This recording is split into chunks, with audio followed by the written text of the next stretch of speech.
right? What is that bone over there that we want to take out first? Wishbone. Wishbone, right? So it's kind of like his collarbone. You'll feel it in an A shape right there. On the back side, what do we have? The nuggets and the little Oysters, yeah. Oysters. This guy's got big oysters. They're sticking out. He's got a booty butt. So I want to make sure we keep the oysters. So this isn't really a cut. I'm just kind of scoring the skin above and in between. So I want to make sure that those stay attached to the thigh. When you guys go to get your chickens out of the reach-in, please bring a tray with you so you don't carry chicken juice around. And then also, a reminder, when your hands are very chickeny, if you need to wash them, use your elbow to pump the soap so we don't have, and don't grab the reach-in doors, don't make everything raw chickeny. Yeah, salmonella-infested labs are no fun. So, I'm going to just do a little incision right here, just so I can work out that wishbone. You can get behind it with your knife. I prefer to do it with my fingers because I'm less likely to cut into the breast meat there, because that's what we want to avoid, is making big incisions in the breast meat. So you really just want to do a small incision so you can reach it. It's got a flat piece at the top. You can kind of hook your finger behind, you'll feel, and you just pull that out. This guy's is already broken, so it's going to come out in 2 pieces, but that's fine. Sometimes they're not intact. Is that post-mortem? You hope so, but not necessarily. Usually you'll see blood if it happened to live alive, so if you have like broken wings and stuff and there's a big blood spot there, yeah, they don't live nice lives. Alright, so I'm going to put the neck towards me when I go to do this. So I want to remove the breast, but if you guys remember, very important on the airline breast that we have that full skin coverage, right?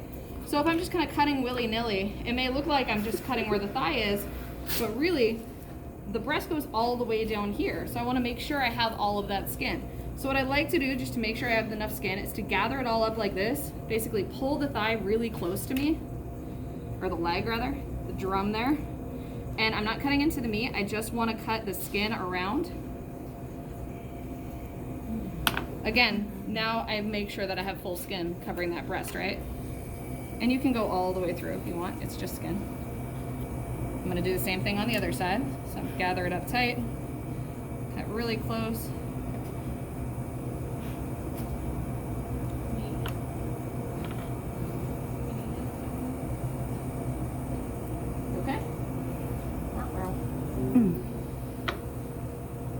So you can remove the legs first. I like to do it last because it helps kind of stabilize this guy. It makes it a little bit easier to remove the breast. You can take the wing tips off at this point. Those you should just be able to cut right through the joint. But I'm gonna leave the wing itself on. Even though I only need the wing, I don't need the flat attached when I'm done. That trick that I showed you guys how I can French this, I wanted to kind of French itself. So I'm gonna leave these on for now and I'll show you that when we get to it. So now what I'm gonna do is just, using my boning knife, just the tip of it, I'm gonna go right down the center of this guy, and inevitably you'll end up on one side or the other of that nape bone there, of that breastbone. So I can feel that I'm on this side. I'm gonna take this breast off first. And I'm not just blindly cutting. I'm feeling where that is, and I'm getting my knife right up against that breastbone because I don't wanna leave any meat on this carcass if I can help it. I wanna be right up against it and feel it as I carve down. Cut through the skin there. The skin is not working with me today. There we go. What's it? Probably. It's probably been a while since I've sharpened my boning knife. It might be time. See, so as I pull back, you can see the bone there. You don't want to be leaving a bunch of chicken. That's also why we removed that wishbone from right there, because otherwise it would get in the way and you'd have a big lobe of chicken breast stuck to your carcass right there.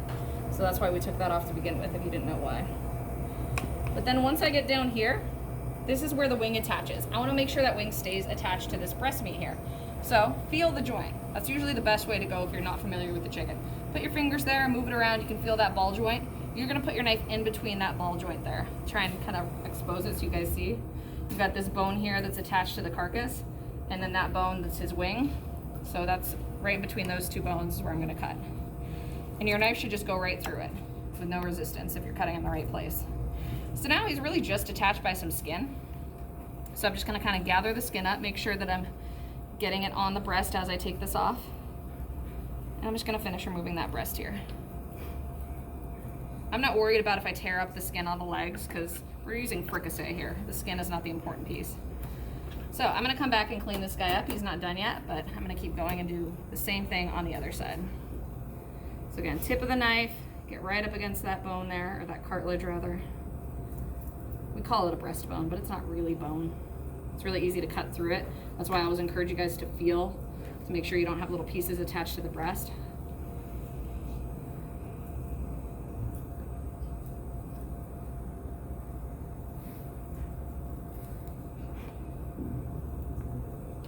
And then same thing, I've got that joint down there. I'm just gonna guide my knife through, cut right in between it, and finish removing this breast.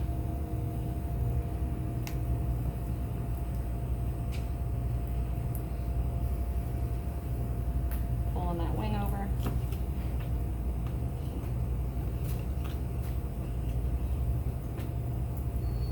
All right, so the leg thigh. I want to make sure again that these oysters stay on the thigh. So I'm going to just finish cutting through that skin there because I'm going to end up cutting there anyway. Boop, boop, boop. All right, and make sure you pop it out of the joint, right? Boom, pop it back. It'll come right out of the socket, but don't just cut it off because then what's going to happen? Oyster's going to stay on the carcass, right? I want to get back there. I want to do this from the back side and put my knife into that pocket. If you're not comfortable doing that, the easiest thing is to kind of push it out with your thumb. You should push right clean out of that little socket right there. And then make sure that oyster meat stays attached when you remove the thigh. Why do they call it a oyster? No idea. Probably because it's like so prized and delicious like an oyster. Oysters just sit on the bottom of the seat. Kind of. They're not really deep dwellers though. They hang out where there's more oxygen up top. Yeah. They stay on the rock. That's right. Oysters on the rocks. Yeah? Yeah, just like deep. I was just All right. taking the onions off my knife. So my carcass, if I were doing this for an ACF practical, I would clean up all the excess fat and skin because you want to have it stock ready. We don't need to do that today, but you just want to keep that in mind if you're ever interested. So it's going to go with my stock pieces, like my wingtips, my breastbone there. Where's my other wingtip go? There you are. Or my wishbone. So you said you Skin is want to trash. take the skin and meat off for You would when want to do take all the presentation? fat off you could, because you have to have every piece that you cut, you have to have a purpose for. So even if I was only cooking with the breast, I would have to have a bag and label the leg thigh like for the fricassee for lunch service, even if it's a made up thing that I'm doing, because ACF wants to see that you have an intention for everything. Even the skin, if I removed the skin, I would write schmaltz on it, right? Because that's what, the skin is just fat. So I would clean this completely of skin and fat. I would save that skin and fat and label it schmaltz, and I would label the carcass for stock. So could Okay. you just do basically Yeah, you make it up. Like for instance, I used chicken breast. I had to break down 2 whole chickens as part of my practical, but I only needed the breast for the roulade and like a small portion of the thigh. I didn't need the drumette. So I had a bag labeled like drumettes for fried chicken. I wasn't making fried chicken, but I just had to pretend I was using it for something. All right, back to my leg thigh. I want to separate these guys. So you can kind of see that vein of fat right there. That's usually right where the joint comes together. So you can sometimes cut right through it. But if you're hitting bone, right, if you hit resistance, easiest thing to do is come cut where it bends, right? Look where he bends, cut down to the bone, and just like the thigh, pop it out. And then you can cut right in between. So you've separated the drum and the thigh. But usually you can just work your knife in between those bones. Yummy. Yummy. You're sweating already. So my leg and thigh, I'm gonna save for fricassee. I only really need to use one. I'm gonna demo with one, but you can, if you don't want to cook the other ones, we'll save them. We'll bag them and use them for something else. I'll use them for practical exams. But if you do want to cook with them, you're just gonna need to do it in 2 batches for the portion where you're sautéing it. So I got this. for practical number 1, yes, you're gonna have to break it down exactly like I'm doing right now. So back to the breast. Tender comes right off. Right, save that for snicky snacks. Now, I want to French this guy. I don't want to just cut the bone apart though, like I just did over here. I want to cut actually on the bone itself, just below the joint. I'm going to score around and just sever all of the tendons and anything holding the skin there. You're not going to cut through the bone. You're not going to be able to, don't worry. And then I'm going to hold my thumb there and I'm going to crack it back and it Frenched itself. You should have a nice clean bone. Right, there's the cartilage covering that was on the bone. It came right off. Again, I'm always feeling to make sure I don't have any of that breastbone attached. And then I want to clean this guy up. So I turn him over, skin side up, so I can see. I want a lot of skin, but I don't want it to look all jagged like this. So I'm going to spread it out like Silence of the Lambs. And I'm just going to kind of keep that nice border around it, but just trim it so that it looks a little bit nicer. Then I want to remove any excess subcutaneous fat. He has very little, but he has some, right? Usually if you pull back the skin, you can see a little bit there. So I'll just trim that fat off. Buffalo Garcia. That's right. Wild Bill. This fat is kind of attached to the skin, so I'm just going to pull it off with my fingers. But there's usually some right over there. And then that's good. As long as you have a nice clean bone like that, nice trimmed up skin, tenders removed. I'll show you with the other one what happens if I accidentally forget about that Frenching itself thing and I just cut through here.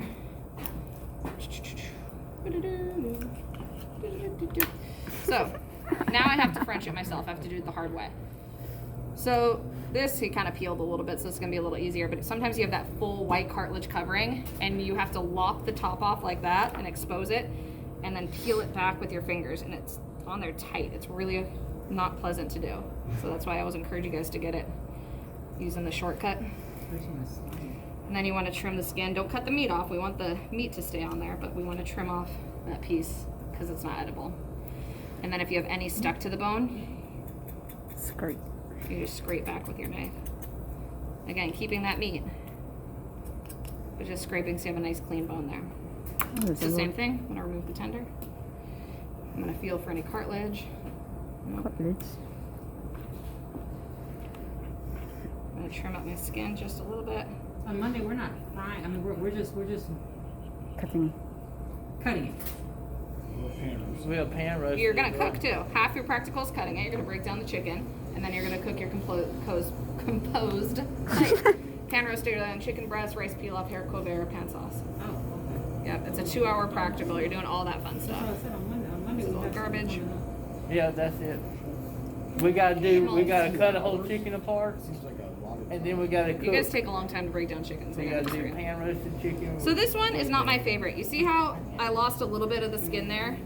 Not a lot. I mean, it would still be acceptable to cook with. I can push over and make it look like it, but it's not going to change the fact that when it cooks, the skin shrinks.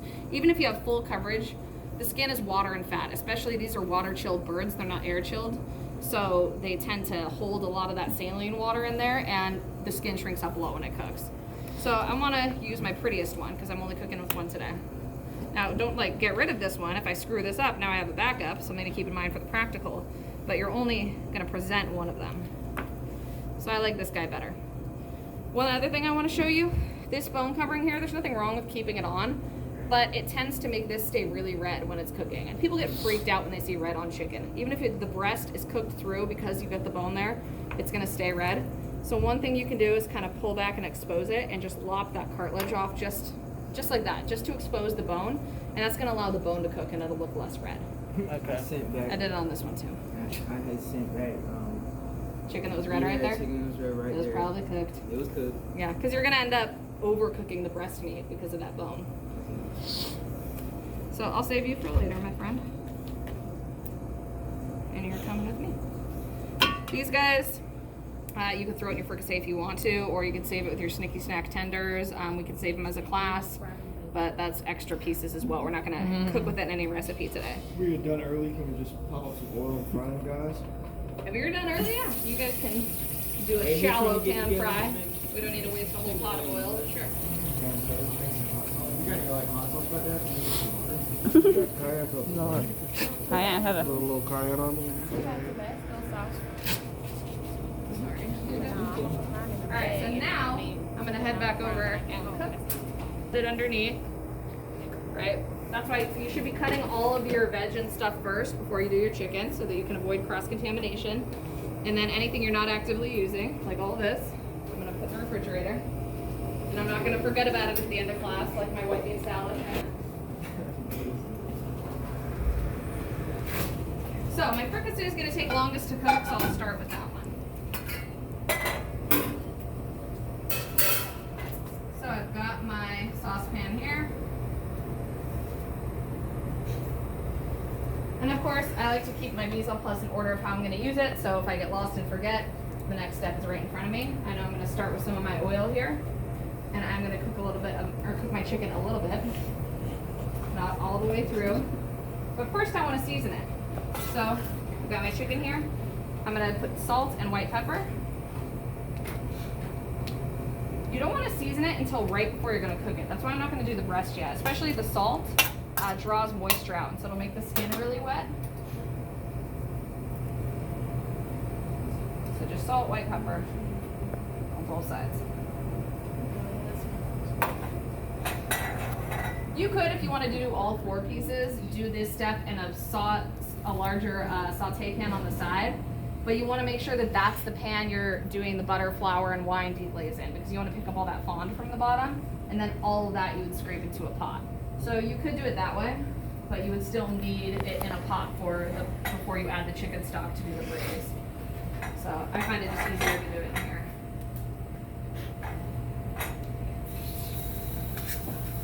So again, it's gonna stick. It's okay if it gets a little bit brown, but my goal isn't necessarily really brown skin because it's gonna get smothered in sauce anyway.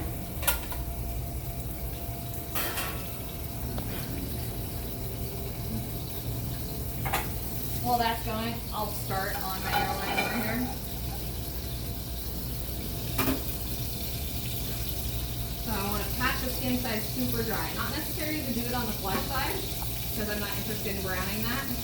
In fact, I really don't want to, but you don't necessarily have to. But definitely get the flesh side seasoned as well. You want to really kind of generously season chicken because it doesn't have a lot of flavor all by itself, especially the breast.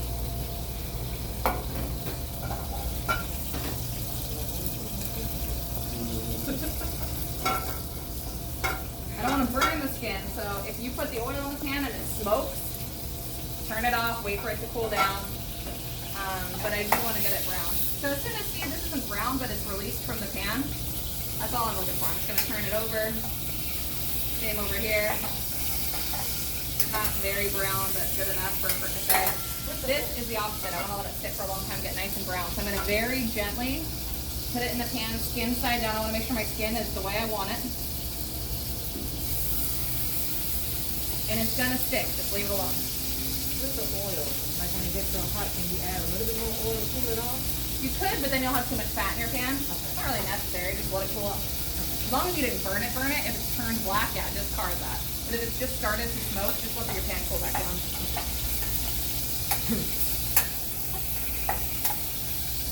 Can I see what the inside of that pan looks like?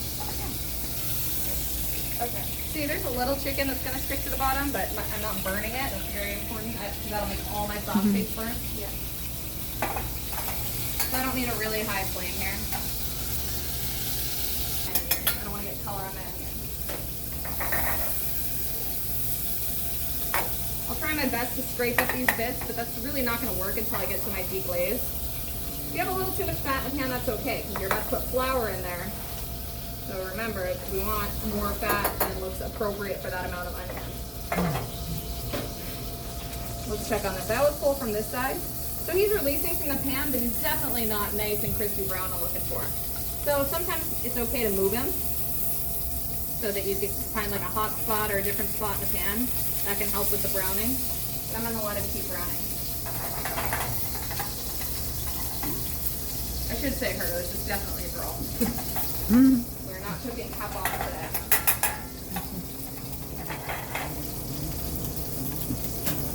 I'm going to sweat out my onions there.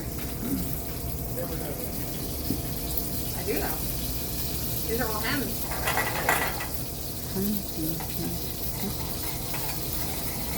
The males have a very different flavor. That's why they castrate them young, to help prevent them from getting gamey.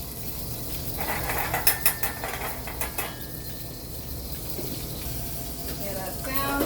Scrape, scrape, scrape. Ooh, I forgot. Can I grab someone's whisk? He's on that.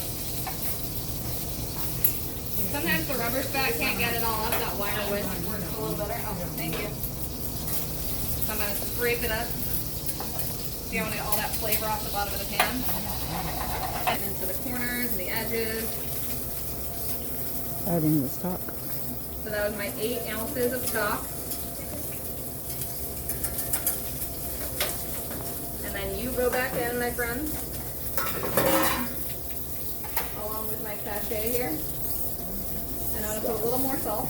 I don't want to overdo it, but a little more